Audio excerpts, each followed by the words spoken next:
Mesdames, Messieurs, bonsoir. Tout de suite, le sommaire. La méditation régulière de la parole de Dieu demeure un pilier essentiel de la vie chrétienne. Dans cette édition, le révérend pasteur Ferdinand Glaglanon insiste sur la nécessité d'en faire une pratique constante, gage de croissance spirituelle et de solidité dans la foi. Conséquence de l'usage intensif des réseaux sociaux sur la vie spirituelle et quotidienne des jeunes, à suivre également dans cette édition.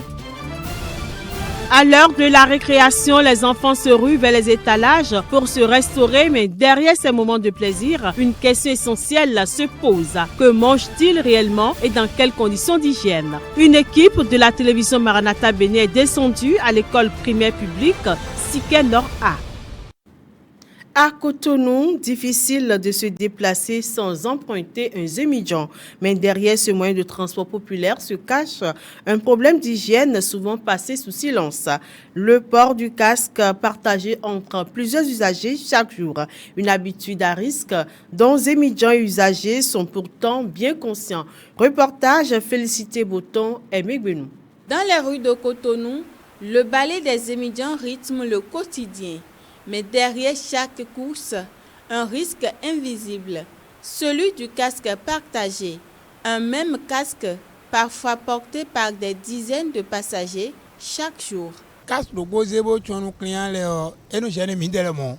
Tu vois, et quand nous y quoi ou tout, quoi vivi nous quelqu'un nous dit nous bobo zombo, mais non si c'est Johnny et moi. Mais bien oui mon mais tu vois le casque les couine, ben nous asi mo tout bon. Client de là nous a mon casque les boy nous les voir agbe. Bon mino gbo le di dodo mo bo ya mo kase ron pere yo you know yi kase ga ron pere ne on ele bo kase da gbere ado eta tu mede go chon kaka to ba ite lo mo aso yesun kono tuno client sin casque to sin casque we adele no go sin na mi to mele azon le ro titan we ne awutu ro to me azon do tamina me die ni me deze kaso bo chon me biro me kure bi na je ne awutu keko na kase awe no en temps réel lo enyo de ya Transpiration, champignons, poux, infections cutanées, les risques sont réels et les passagers en sont conscients. Normalement,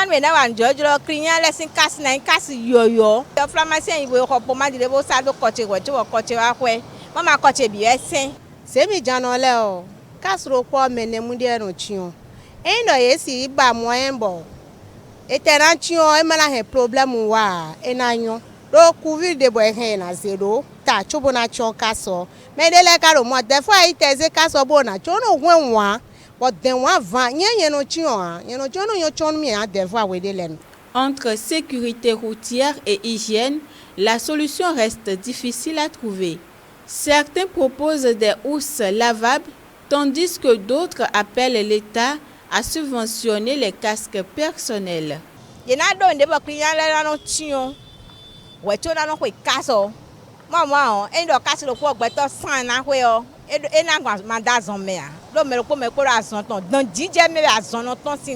le polo ni bobo do casse ton les bon y a nous casque quelqu'un nous les ça serait un peu mieux 2 ou 3 fois par semaine ouais no kolo do eta ouais nous yesu ya tombo tion te yo asite yesu no tion client ton donc yesu no mo do ke kaso ki klo de so yen de we ndo dagbe blow na we kaso si côté au moment attaque client de menacer yeme bi do casse ton do polopo Claro bibi o sisi je ha to gan mi ton bonu mi me nyon le o yen si gan ke klen bona ma kaso nu mi o lo ejiro gbeto mo ayo ka de bo mi do na pe obo ho ya. Protéger sa tête sans mettre sa santé en danger, un équilibre à trouver pour que le casque reste un symbole de sécurité et non de contamination.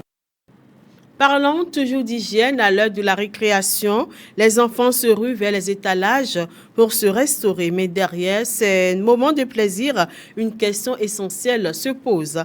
Que mangent-ils réellement et dans quelles conditions d'hygiène? À l'école primaire publique Siké Nord A, vendeuses, direction et élèves s'organisent pour protéger la santé des plus petits. Découvrons ensemble comment l'école veille à l'hygiène alimentaire pendant la récréation. Némi Dera et Credo Defli. Au complexe scolaire Siké Nord A, la sonnerie de la récréation marque la ruée des enfants vers les différents étalages.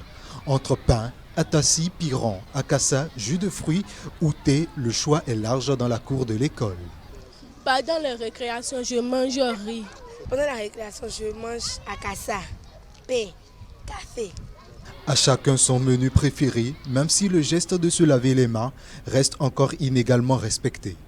Les vendeuses, conscientes de la fragilité des écoliers, affirment prendre des précautions dans la préparation et la conservation des repas.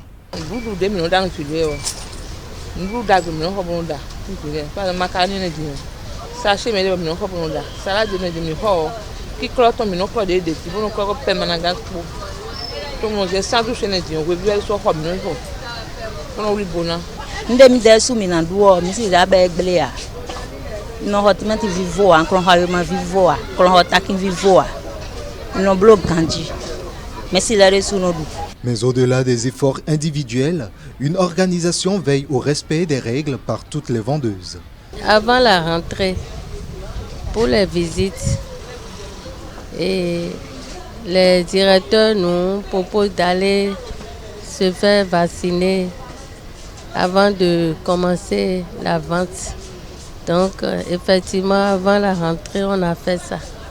Et les papiers sont à jour. Pour l'administration, la vigilance reste de mise afin d'éviter tout risque d'intoxication ou de maladie. Une année scolaire réussie commence par une alimentation saine et équilibrée. Et l'État a mis en œuvre des moyens, des principes ou pratiques pour sauvegarder la santé publique en général et celle de nos apprenants dont nous avons la charge en particulier, en créant la police sanitaire et environnementale et qui, en collaboration avec les directions départementales des enseignements maternels et primaires, sillonne les écoles et afin d'inspecter, de contrôler et de faire des enquêtes et sur ce que les bonnes dames, c'est-à-dire nos vendeuses, vendent à l'école. Au complexe scolaire Siker Nord A, l'hygiène alimentaire des enfants repose sur la responsabilité partagée. Vendeuses, direction, mais aussi élèves eux-mêmes. Parce que bien manger, c'est avant tout bien grandir.